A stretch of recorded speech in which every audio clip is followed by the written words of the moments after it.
혹시 이런 경험 없으세요?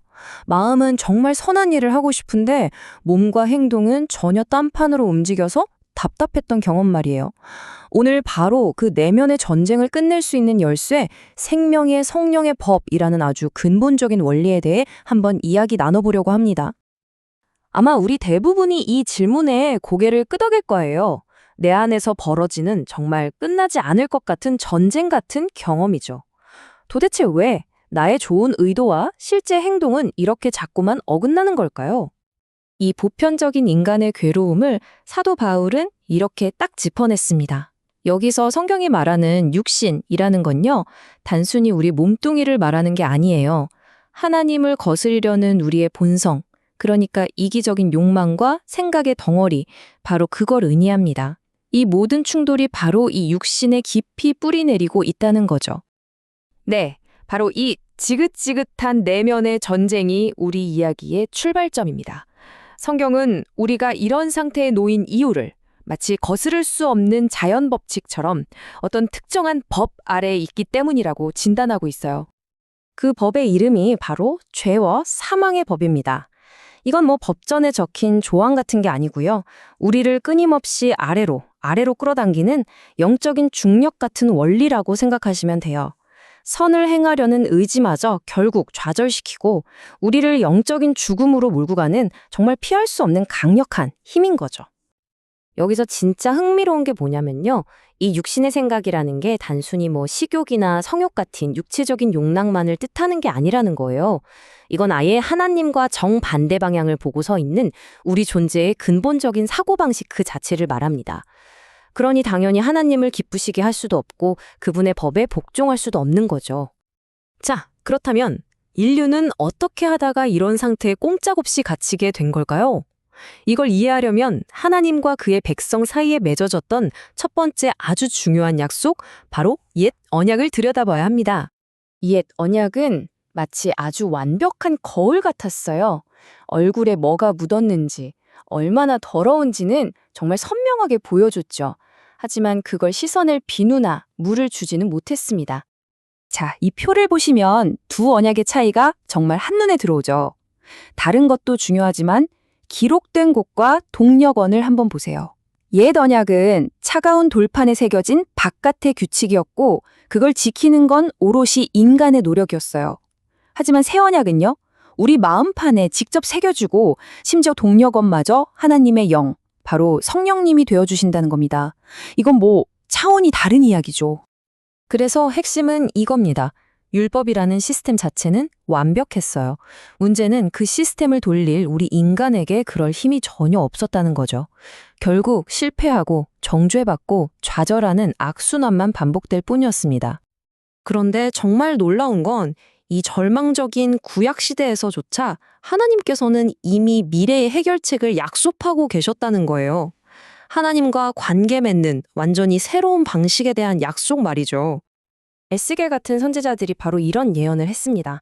언젠가 하나님의 법이 더 이상 우리가 낑낑대며 지켜야 할 외부 규칙 목록이 아니라 아예 우리 존재의 일부가 되는 내면의 현실이 될 거라는 엄청난 약속이었죠.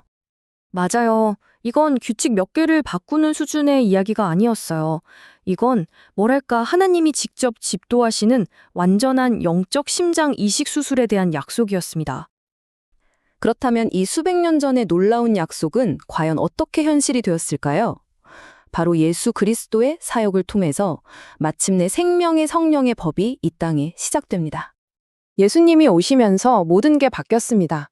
어둡고 메마른 옛 질서가 끝나고 생명과 소망이 넘치는 새로운 질서, 새로운 현실이 열린 거죠. 성경은 이 새로운 작동 원리를 가리켜 생명의 성령의 법이라고 부릅니다. 여기서 하나님의 전략은 정말 기가 막힙니다.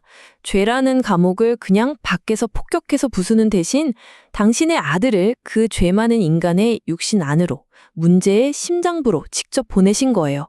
그리고 안에서부터 그 감옥 문을 열어버리신 거죠. 죄가 그 본진에서 패배했기 때문에 죄의 결과물이었던 죽음은 이제 치명적인 독침을 잃어버렸습니다. 비유하자면 총알 없는 총처럼 되어버린 거죠. 이것이 바로 생명의 성령의 법이 가진 능력입니다. 이 법은 우리를 죄와 사망이라는 낡고 어두운 통치체제에서 완전히 해방시켜서 생명과 평강이라는 전혀 새로운 영적 왕국으로 우리의 소속 자체를 옮겨주는 거예요. 바로 이것이 위대한 해방 선언입니다. 너는 이제 죄인이 아니야 라는 판결을 받은 것, 우리의 영적 신분이 완전히 뒤바뀌었음을 선포하는 말입니다. 자, 그렇다면 이 엄청난 해방이 과연 우리의 하루하루, 일상생활에서는 어떤 모습으로 나타날까요? 새로운 현실에서의 삶은요, 무게중심이 완전히 이동하는 것을 의미해요. 예전처럼 내 노력과 의지로 무거운 짐을 낑낑대며 지고 가는 삶이 아니라 내 안에 계신 성령의 능력에 가볍게 나를 맡기고 의지하는 삶으로의 전환이죠. 성령의 인도하심은 결코 추상적인 개념이 아닙니다. 어떤 결정을 앞두고 마음의 평안을 주시거나 혹은 왠지 모를 불편함을 주시기도 하고요. 우리의 의지를 선한 방향으로 이끄시는 등 우리 삶의 아주 구체적인 내면과 외면의 모든 영역에 실질적으로 영향을 주십니다. 이것은 우리가 더 이상 율법 아래에서 벌벌 떠는 종의 신분이 아니라 하나님의 가족, 사랑받는 자녀의 신분으로 옮겨졌다는 것을 의미합니다. 하나님을 두려운 주인이 아니라 친밀한 아빠, 아버지라고 부를 수 있게 된 거죠. 이 구절이야말로 우리의 새로운 정체성을 완벽하게 요약해 줍니다. 죄와 사망의 법에 지배받던 옛 나는 그리스도와 함께 죽었습니다. 이제 내 삶의 주인은 내가 아니라 내 안에 사시는 그리스도의 생명, 바로 그 자체가 된 것입니다. 이것이 바로 생명의 성령의 법이 가져온 최종 결과입니다. 그래서 이 모든 이야기는 결국 우리 각자에게 이 하나의 질문을 남깁니다. 당신은 지금 어느 법의 지배 아래에서 살고 계십니까? 여전히 나의 힘으로 투쟁하고 실패하는 옛 법입니까? 아니면 성령 안에서 자유와 생명을 누리는 새로운 법입니까? 이것은 한 번의 선택으로 끝나는 것이 아니라 매일의 삶으로 살아내는 여정일 겁니다. 들어주셔서 감사합니다.